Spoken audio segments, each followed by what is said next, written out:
Ini kali apa pula ni? Macam besar kotak kali ni. Mau tahu kita mesti kasih tengok dulu lah bang. Okey, buka, tak sabar. Oh. Apa ni besar? Truk. Ini memang sempoi habis ni. Ini memang besar. Confirm besar.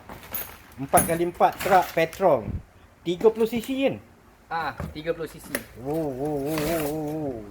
Ini confirm memang power lah. Berat bang.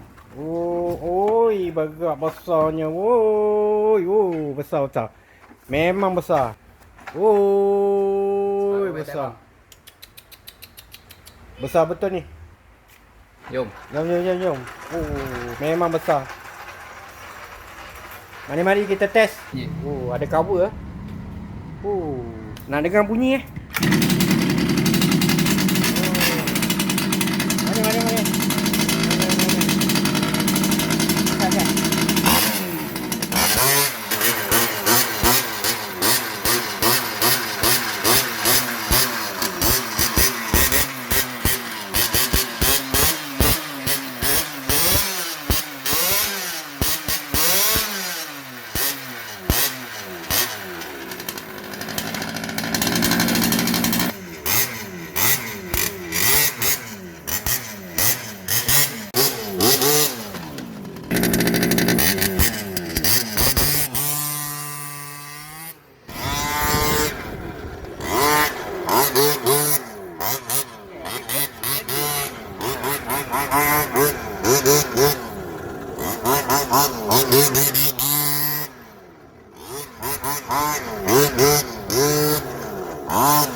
Start.